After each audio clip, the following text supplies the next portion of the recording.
Baik, kita akan bahas secara singkat tentang keutamaan sedekah di akhirat. Yang pertama, tadi sedekah harta kalau disedekahkan akan menjadi amal soleh yang menemani di alam barzakh. Semakin banyak sedekah maka semakin indah amal yang menemani tersebut. Ya. Adapun kalau tidak kita sedekahkan maka hanya menemani kita di dunia. Itu pun masih banyak kalau orang kaya hartanya tidak bisa dia nikmati. Dia hanya ngumpulin buat orang lain. Dia sendiri terkadang tidak bisa menikmati. Benar-benar kita nikmati harta tersebut, begitu kita mati, semua harta yang kita sedekahkan langsung kita nikmati di alam barzakh.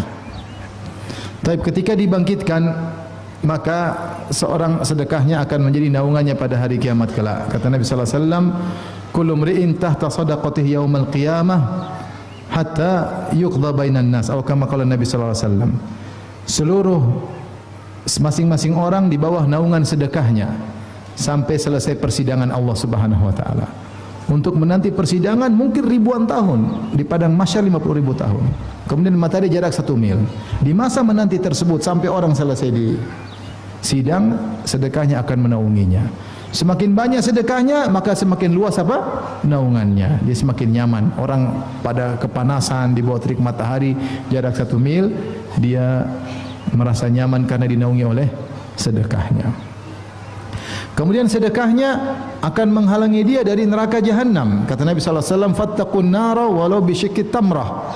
Hindarkanlah dirimu dari neraka meskipun bersedekah hanya sepenggal korma. Kalau kau tidak punya harta kecuali 1 butir korma, sedekah sepenggalnya. Makanya ketika Nabi sallallahu alaihi wasallam mengatakan kepada para wanita, "Ya ma'syaran nisa tasaddaqna fa innakunna aktsara hatabi jahannam." Wahai para wanita, bersedekahlah. Sungguhnya kalian adalah banyak penghuni neraka jahanam. Kenapa? Karena kalian banyak tidak bersyukur kepada suami, kalian suka mengeluh, kata Nabi sallallahu alaihi wasallam. Jadi Nabi mengarahkan para wanita agar selamat dari neraka jahanam. Apa yang Rasulullah suruh? Bersedekahlah. Dalil bahwasanya sedekah amal yang paling termasuk amal yang paling kuat, yang ampuh untuk menghalangi dari neraka jahanam. Kemudian dengan sedekah surga orang akan makin tinggi. Allah berfirman, "Mathalul ladzina yunfiquna amwalahum fi sabilillahi kamathali habbatin ambatat sab'a sanabila fi kulli sumbilatin mi'atu habbah. Wallahu yudha'ifu liman yasha. Wallahu wasi'un alim." Perumpamaan orang yang bersedekah di jalan Allah, ingat, sedekah di jalan Allah. Perumpamannya seperti satu benih yang menumbuhkan 7 bulir, setiap bulir ada 100 biji. Jadi 1 menjadi 700. Kata para ulama, amal soleh minimal 10. Ya, al-hasanatu bi asyri amsalihha. Kebaikan dilipat gandakan 10. Kecuali sedekah di jalan Allah, minimalnya 700. Minimalnya 700. Jadi kalau sedekah untuk dakwah, untuk jihad, ya, untuk di antara jihad adalah dakwah, jihad bil ilm. Kalau ada apalagi kemudian untuk jadi amal jariyah, bangun masjid untuk lahan dakwah atau apalah pokoknya untuk dakwah, ya, maka minimal pahalanya 700 kali lipat. Dia mengalami pengecualian berdasarkan ayat ini, sebagaimana pendapat sebagian ulama. Berarti pahala cepat berlipat ganda, maka otomatis menjadikan surganya tinggi, ya. Oleh karenanya, ikhwan dan akhwat yang dirahmati Allah Subhanahu wa taala, seorang yang diberikan harta, kalau dia bersedekah, maka itu Allah telah beri dia karunia. Makanya Rasulullah SAW mengatakan, "La hasada illa fitnatain." Tidak ada hasad kecuali kepada 2 orang. Yaitu janganlah kau iri kecuali pada 2 orang saja. Yang pertama, rajulun atahu Allahul hikmah wa huwa yaqdi biha wa yu'allimha. Orang yang Allah berikan dia ilmu, kemudian dia mengajarkannya, berhukum dengan ilmu tersebut, yaitu ulama. Yang kedua siapa? Yang kata Nabi jangan iri kecuali pada 2 orang ini. Yang kedua siapa? Rajulun atahu Allahul mal. Seorang yang Allah berikan harta, wa huwa yusallituhu ala halakati fil haq. Kemudian dia paksa dirinya untuk menginfakkan harta tersebut dalam kebaikan. Ini pantas kau. Jangan yang lain, enggak usah cemburu, kata Nabi SAW. Cemburu pada 2 orang ini aja. Kenapa agama dibangun di atas 2 orang ini? Agama itu butuh biaya, butuh orang berilmu, ya tidak?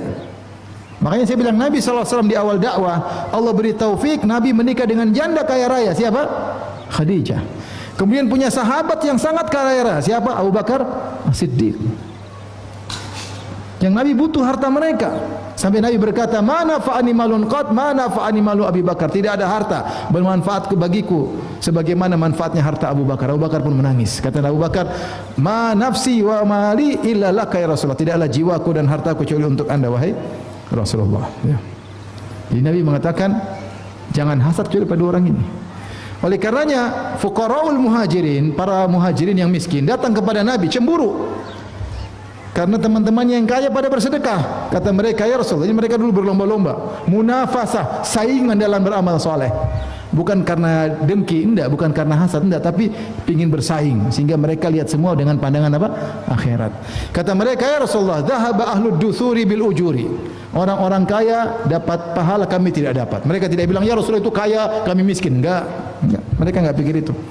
Mereka mengatakan dhahaba ahlud duthuri bil ujuri. Orang-orang kaya punya harta banyak, punya sedekah, amal pahala banyak karena mereka bersedekah, kami tidak. Kata mereka, yusalluna kama nusalli. Kami salat, ternyata mereka juga salat. Wa yasumun kama nasum. Kami puasa, mereka juga puasa. Bedanya, wa yatasaddaquna bi fuduli amwalihim. Mereka bisa bersedekah dengan harta mereka berlebihan, kami tidak bisa. Jadi cemburu. Maka Rasulullah kasih solusi supaya kalian bisa menyaingi orang kaya. Ada sedekah bentuk lain, bukan sedekah harta, sedekah dengan bentuk lain. Inna fi kulli tahlilatin sadaqah, la ilaha illallah sedekah, wa tasbiha wa kulli tasbihatin sadaqah, bilang subhanallah sedekah, takbiratin sedekah, Allahu akbar sedekah, wa ta'dilu balal itsnain sedekah, ada orang berhukum kepada engkau, engkau hukum dengan adil, itu sedekah. Wa tu'inur rajul ala dabbatihi atau tahmilu mata'u 'alaiha, kau bantu orang supaya bisa naik di atas kudanya, di atas ontanya, atau kau bantu angkat barangnya. Seperti mungkin ada sekarang ada orang angkat barang kita bantu, itu juga apa? Sedekah. Sampai Rasulullah mengatakan tabassumuka fi wajhi akhika sedekah, senyum kepada saudaramu sedekah. Oh, para orang miskin semangat. Nah, kita punya sedekah model lain nih. Ternyata orang kaya juga dengar. Mereka juga tasbih.